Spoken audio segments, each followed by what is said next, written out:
ঈদ যাত্রা আব্দুল্লাহপুরে ঘরমুখ মানুষের ঢল, বাস সংকট ও বাড়তি ভাড়ায় চরম দুর্ভোগ। পবিত্র ঈদ উল ফিতর উপলক্ষে রাজধানী ঢাকা থেকে বাড়িমুখী মানুষের ঢল নেমেছে আব্দুল্লাহপুর বাস টার্মিনালে। এতে ঢাকা ময়মনসিংহ মহাসড়ক সহ এর আশপাশের সড়কগুলোতে তীব্র যানজটের সৃষ্টি হয়েছে। এদিকে বাস সংকটের সুযোগে বাড়তি ভাড়া আদায়ের অভিযোগ উঠেছে পরিবহন সংশ্লিষ্টদের বিরুদ্ধে।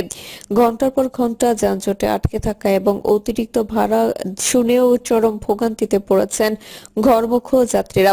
সোমবার সন্ধ্যায় ঢাকা ময়মনসিংহ মহাসড়কের airport, Azampur house building, Abdullahpur সহ বিভিন্ন এলাকায় ঘুরে দেখা গেছে রাস্তার পাশে শত শত যাত্রী বাসের অপেক্ষায় দাঁড়িয়ে আছেন।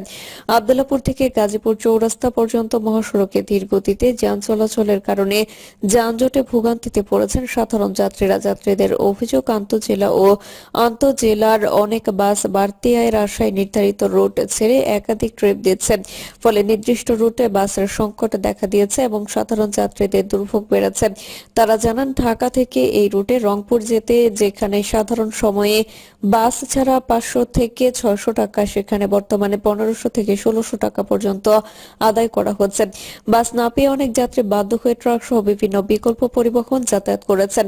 এসব ট্রাকেও জনপ্রতি 500 থেকে 550 টাকা পর্যন্ত ভাড়া নেওয়া হচ্ছে। রংপুরগামী যাত্রী রিয়াজুল বলেন, ঢাকা থেকে রংপুর যেতে সাধারণত 500 টাকা ভাড়া লাগে, এখন বাসে উঠতে গিয়ে 1500 টাকা চাইলে বাধ্য হয়ে যাচ্ছি। সড়ক মন্ত্রী বলছে বাড়তি ভাড়া লাগবে না, কিন্তু এখানে দেখার কেউ নেই।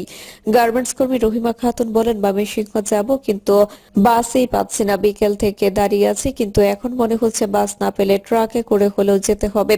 বাস কম, যাত্রী বেশি, এই সুযোগে সবাই ভাড়া বাড়াচ্ছেন। তবে বাড়তি ভাড়ার বিষয়ে অভিযোগ অস্বীকার করে কাউন্টার মাস্টাররা জানান, বাস ফেরার সময় খালি থাকে, তাই হয়তো কিছু টাকা বাড়িয়ে নেওয়া হচ্ছে, তবে সেটা আহামরি কিছু না। উত্তরা আজমপুর পাবনা এক্সপ্রেস কাউন্টারে ম্যানেজার বাচ্চু মিয়া বলেন, ঢাকা ময়মনসিংহ মহাসড়কে গাজীপুরের অনেক জায়গায় যান চলাচলে ধীরগতির কারণে যানজটের সৃষ্টি হচ্ছে, ফলে সময় মতো গাড়ি আসতে পারছে না। এই কারণে কিছু শিডিউল এলোমেলো হয়েছে, তবে আমরা যাত্রীদের সর্বোচ্চ সেবা দেওয়ার চেষ্টা করে যাচ্ছি।